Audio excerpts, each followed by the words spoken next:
Voy a activar ahorita mi audio. Ahora sí estoy escuchando. Muchísimas gracias, Cintia. Muchísimas gracias por la organización de este evento para poder compartir y difundir estas innovaciones que la pandemia ahora nos ha dado la oportunidad de conectar y que nos da la oportunidad de cambiar nuestra forma de enseñar, nuestra forma de transmitir ese conocimiento y esa sabiduría. Déjenme poner la pantalla completa.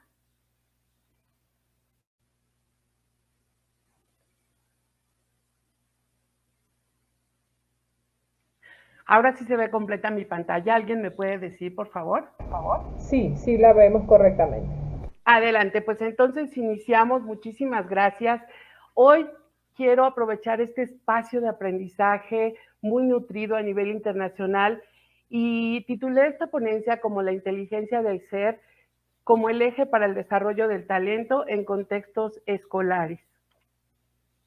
El objetivo de este espacio de aprendizaje colectivo tiene tres objetivos. El primero es mirar de manera diferente, aprender de manera diferente y no focalizarnos en un árbol, sino ver, alejarnos y ver desde el bosque. El segundo objetivo, gran objetivo, es volver a reconectar con nuestro ser para enseñar. Y el tercer objetivo es reconectar con nuestra misión o nuestro propósito de vida.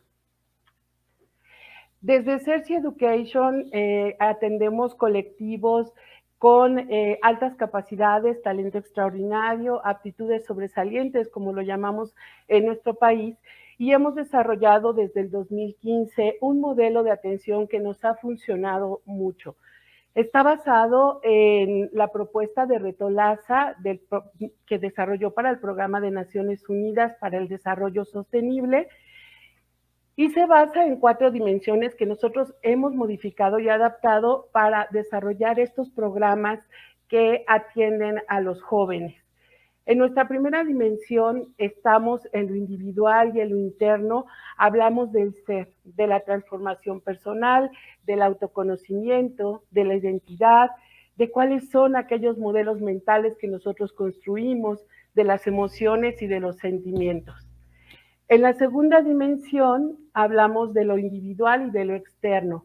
Aquí nos enfocamos en cómo transformar nuestras relaciones, cómo nos relacionamos con los demás, cuál es la conducta en relación a ese entorno. Y aquí nos focalizamos en el hacer y en el tener, porque entonces salimos a exponernos, a saber si somos aceptados, si somos rechazados, si comunicamos nuestros sentimientos en relación a los demás. La tercera dimensión, estamos hablando del colectivo y pasamos de lo interno y de lo externo a transformar patrones colectivos. Es cuando nos atrevemos a hacer una empresa, una organización, a crear proyectos que tienen que ver con ya estructuras y tienen relación también con el entorno, con la identidad, con el comportamiento y pensamiento colectivo en mi colonia, en mi comunidad, en mi país. Y tienen que ver con ese entendimiento común. Si se fijan, también aquí estamos en lo visible, en el hacer y en el tener. La cuarta dimensión es un reto muy grande, en donde hablamos del colectivo de colectivos y estamos en lo externo, en donde ya somos capaces de transformar estructuras, instituciones de la sociedad, desarrollamos políticas públicas o proponemos nuevos modelos económicos que beneficien a colectivos mucho más grandes como países o como regiones. Este modelo de atención, si se fijan, a medida que lo hemos puesto en práctica, pues hemos visto que tiene 3 dimensiones que están en el hacer y en el tener, y en esta dimensión que es el ser. Ahora quiero que estamos hablando de profesores que desarrollamos talento en el aula, quiero presentarles esta imagen del modelo Canvas desarrollado por Alexander Osterwalder, que además tiene ya una aproximación del ser. Esta esta visión tan completa de las personas que se están buscando en los colectivos, en las empresas, para desarrollar, para desarrollar su liderazgo y ser solucionadores de problemas. Voy a revisar con ustedes cómo me dio muchísimo gusto ver que esta aproximación a partir del modelo que nosotros desarrollamos para el cambio social tiene una sonoridad o se acerca mucho a esos perfiles que están buscando dentro de las empresas, porque a veces pareciera que la educación estamos educando a chicos para el momento de hoy, pero que no dan respuesta a los siguientes años, a lo que está esperando la sociedad o a lo que la sociedad está necesitando mucho más adelante. Se centra también, fíjense, en el ser, en el autoconocimiento. Conocerse, interiorizar y profundizar en la comprensión de uno mismo, tener una autoconciencia, un autoconcepto, una autoestima, gestión socioemocional, basarse en fortalezas, reconocimiento, significado y propósito. Si nos detenemos a pensar en el ámbito empresarial, aquellas empresas que tienen mayor éxito son aquellas que tienen una propuesta de valor, ¿sí? Son aquellas personas que se apegan a sus principios y que son solucionadores de problemas. Voy a ir presentando aquí por el lado derecho la sensibilidad social con una perspectiva integral y holística de la gestión de la organización. Toda esa visión que genera interdependencia, una sostenibilidad ética y social, proyectos con significado. También se buscan esos líderes dentro de las empresas o esas personas talentosas, empoderamiento, facilitar el liderazgo distribuido, ser capaces de generar una cultura de sistema. ¿Qué pasa si no está el otro? Capaces de generar estructuras que respondan y sigan funcionando, la autogestión y la delegación de actividades, compartir información y entrenamiento en nuevas tecnologías. Por otro lado, se busca empatía en esos líderes, en esas personas, saber ponerse en el lugar de otros, de los distintos agentes que aportan valor a la organización, que sean esos líderes centrados en las personas, que tengan capacidad de observación, de escucha activa y que tengan motivaciones. Otra característica muy, muy importante es la coherencia, en donde tenemos que ser capaces de inspirar con el ejemplo y generar confianza. Ser una persona congruente, ¿no? Centrado en las personas, en la gestión de los principios, tener valentía, tener autenticidad y tener valores. Por otro lado, es importante desarrollar una visión estratégica para mantener el foco y el propósito, tanto a mediano como a largo plazo. Se nos pide en esta área de la visión estratégica tener una perspectiva, saber priorizar, permanecer enfocado, ¿no? Y alineado a esas metas de esa visión y medir los riesgos. Por otro lado, tenemos ser capaces de ejecutar todo esto con vocación de acción para convertir esas ideas en resultados. Aquí sería solo hazlo, agilidad y prototipado, perseverancia, ¿no? Y esto tiene mucho que ver con los jóvenes que el día de hoy están desarrollando empresas. Por otro lado está la creatividad, entendiendo como imaginación y flexibilidad para explorar nuevos caminos, ser curiosos, perspectiva disruptiva para plantear nuevas soluciones y poder hacer modelos de hibridación en donde tenemos que gestionar la frustración cuando muchas veces las cosas no funcionan como nosotros queremos o no falló el plan con el que desarrollamos ese modelo. La gestión de equipos, optimizar el rendimiento colectivo, gestionar la diversidad, la cultura corporativa, el descubrir y reconocer el talento. Y esto que les presento hoy no es distinto de lo que está ocurriendo en nuestras escuelas, en nuestras aulas y sobre todo en esa educación temprana en donde los chiquitos tienen muchísimas de esas características que yo les he mostrado hoy que están pidiendo las empresas. Entonces, aquí la pregunta para nosotros que somos mentores, profesores, que trabajamos en los distintos niveles educativos, ¿qué tanto los estamos acercando al ser y qué tanto al hacer y al tener? ¿Dónde estamos focalizando y qué tanto los estamos acercando a asumir esos liderazgos para el cambio social? ¿Y desde qué etapa estamos dejando que se desconecten los chiquitos de esa curiosidad, de ese propósito que tienen cuando a veces les decimos a los niños, volteate al otro lado, ese no es tu problema, tú no puedes solucionarlo? La escuela es, digamos, el segundo hogar de los chicos, en donde pasan muchísimo más tiempo y los profesores y los alumnos desarrollan un vínculo enorme y son como los primeros mentores de estos niños.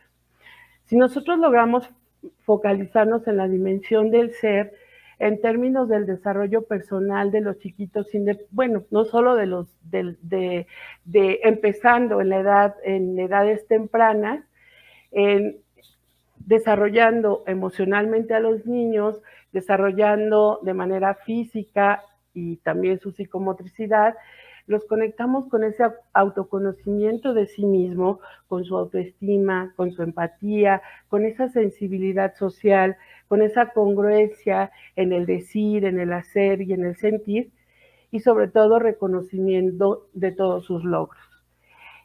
Hay otra área muy importante en la que desde nuestra visión de la educación debería de tejerse como estos tres ejes, bueno, estos dos ejes transversales y centrar al alumno dentro del ser, que es desarrollar todas sus habilidades de comunicación, de empatía, de generosidad, de inclusión.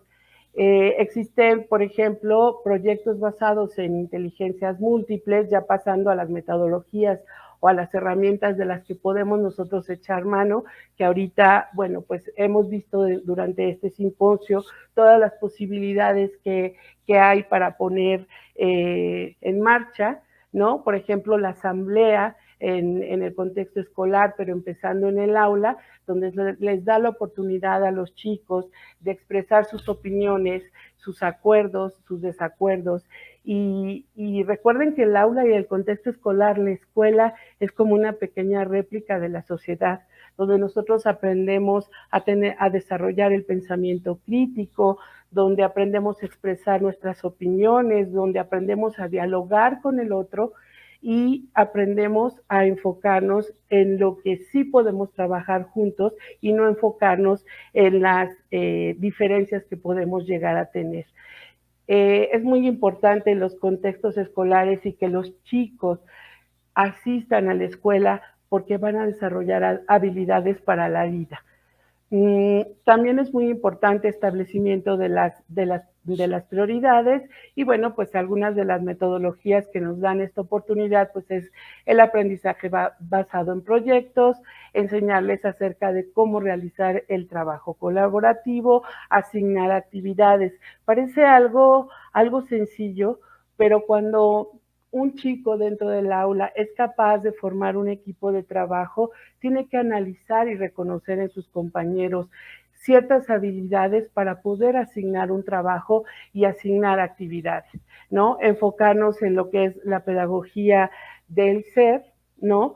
Enfocarnos en conectar con ese propósito y ese para qué estoy aquí y sobre todo a quién voy a ayudar con ese conocimiento. Es algo que muchos de los chicos hoy se preguntan.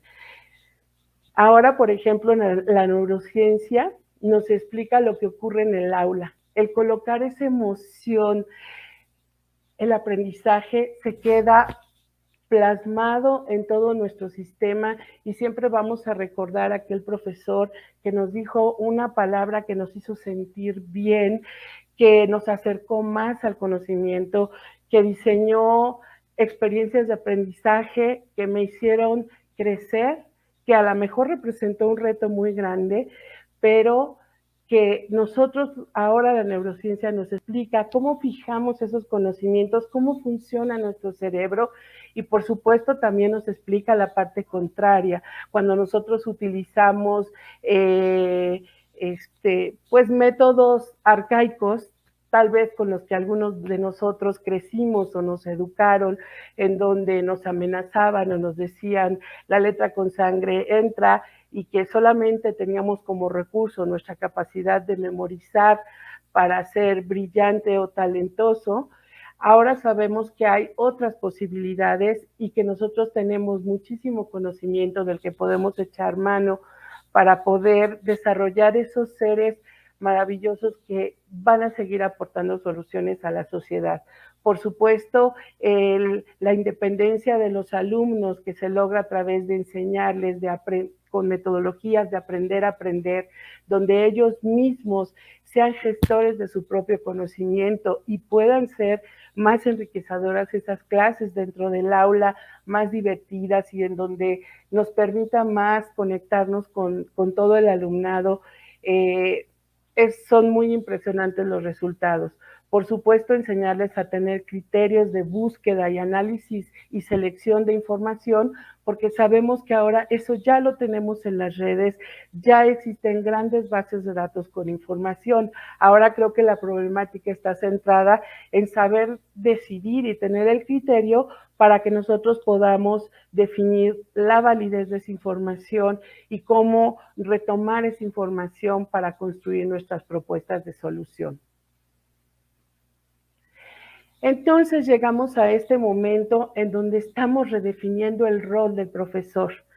Si nosotros somos capaces de ver este bosque o ver de manera amplia cómo podemos aportar y cómo somos tal vez no el primer mentor, porque a lo mejor el primer mentor es la familia, el padre, la madre o cualquier tipo de familia en donde los chicos viven, sí por lo menos ese segundo mentor que está en el contexto escolar y que establece ese vínculo afectivo profesor-alumno y en donde ahora ese rol de profesor tiene que asumir ese liderazgo frente al grupo que sucedió en la pandemia, que todos los profesores tuvieron que sobreponerse a su propia tristeza, a su propio nivel de incertidumbre, al no saber que no sabíamos qué iba a pasar, no sabíamos si íbamos a sobrevivir y sin embargo aliviar ese estrés, aliviar esa incertidumbre de nuestros alumnos,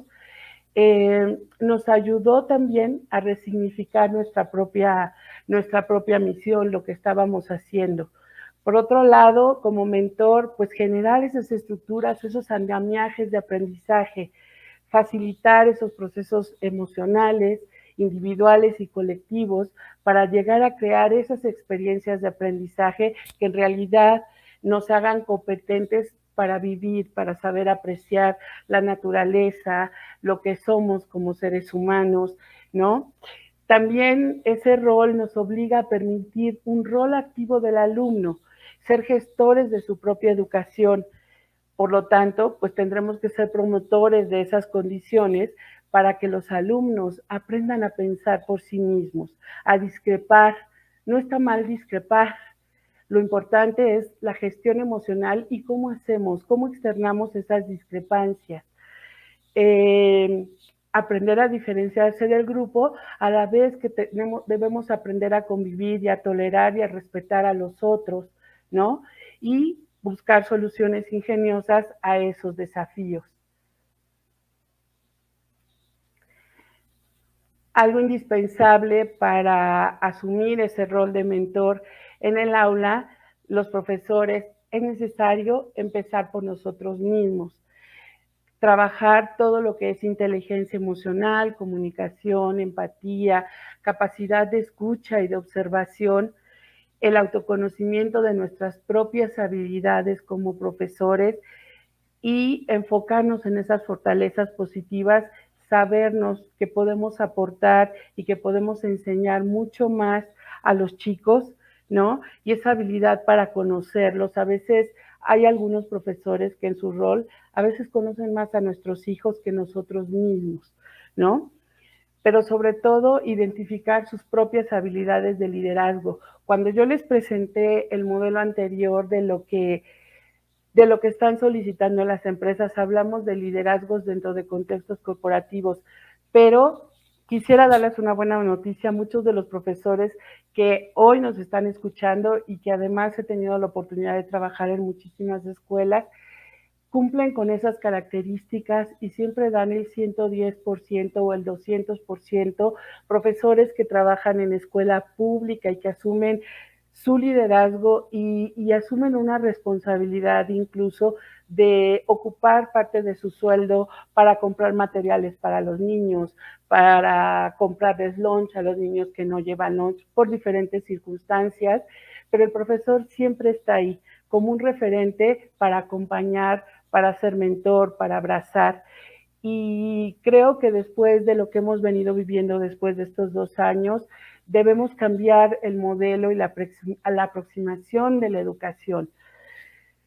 Goleman, que sabemos que trabaja mucho con la inteligencia emocional, señala que en estos tiempos que él se ha convertido en los últimos años como consultor de empresas, menciona que un líder exitoso es aquel que gestiona sus emociones, ¿sí?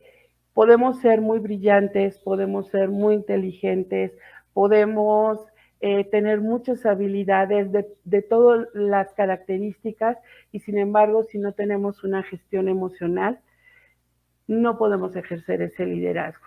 Entonces, ¿cómo podemos ayudar a nuestros alumnos o a nuestros hijos espirituales, que a veces les llamo así, ¿no? Es aceptarlos, reconocerlos, tener compasión, que es reconocimiento y amor sin juicio, ¿no? Hacerles un acompañamiento y un seguimiento independientemente de la etapa de desarrollo en la que están, ¿no? Un profundo amor y sobre todo ayudarlos a conectarlos con su propósito de vida, con su misión de vida. Desde edades muy tempranas los chicos empiezan a preguntarnos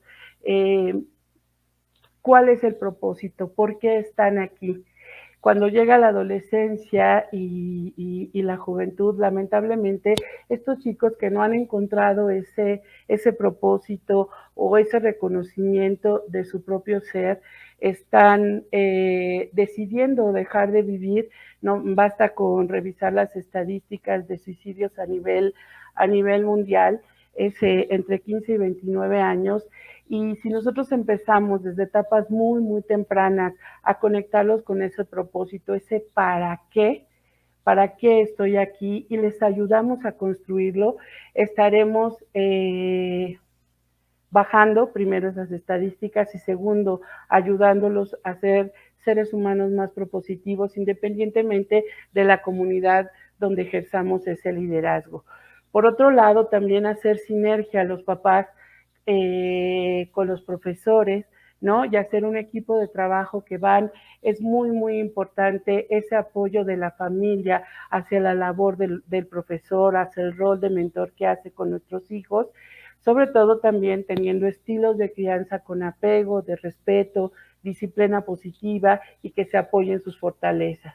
Sobre todo, el ejercer y desarrollar nuestro propio liderazgo como mentores, como profesores, nos va a ayudar a educar o a enseñar a nuestros alumnos con el ejemplo. Los alumnos no hacen lo que tú les dices, los alumnos hacen lo que te ven hacer. Si nosotros logramos apropiar esta frase, vamos a ser muy cuidadosos de cómo les hablamos, de cómo nos dirigimos a ellos, de cómo nos acercamos a ellos y de qué estamos construyendo para ellos y cómo los estamos preparando para la vida. Entonces, en ese sentido, estamos reformulando y proponiendo este nuevo modelo en donde al centro ponemos la primera dimensión, que es la dimensión del ser. La segunda dimensión, que también es muy importante, el hacer y tener habilidades académicas, habilidades blandas, habilidades de comunicación, sí son muy importantes, pero cuando estas fallan y nosotros logramos reconectarnos con el ser, siempre volveremos al camino, siempre estaremos dispuestos a cambiar, siempre estaremos dispuestos a proponer y a construir no importa cuántas veces. Las otras dos dimensiones, la tercera y la cuarta dimensión, pues son los adornos del árbol de Navidad. Están ahí para tomarlos cuando los necesitemos y cuando querramos construir y cuando querramos proponer. Pero en la medida que nosotros centremos en el ser a todos nuestros alumnos, estaremos ayudándolos a encontrar su propio significado, a construir su para qué. Los ayudaremos a llegar a la realización personal, a tener esa pasión y el compromiso personal con otros seres humanos que habitamos este planeta y que hoy sabemos que estamos interconectados. Este simposio es un ejemplo en donde estamos participando personas de América Latina, de España, de Argentina, de muchísimas partes del mundo y estamos interconectados. Y eso nos da una visión de lo que está ocurriendo en nuestro planeta y de cómo sí podemos incidir y que el cambio viene a partir de nosotros mismos. Pues les agradezco muchísimo el compartir este espacio de aprendizaje colectivo. Estas son mis redes de contacto. Estoy muy contenta con la red de sonoridad y con la organización APAS Perú, con Cintia Palomino. Muchísimas gracias por esta oportunidad de compartirles esta visión que espero que se lleven un granito para poder construir alrededor de sus alumnos esos grandes aprendizajes que nos van a hacer mejores seres humanos. Muchas gracias.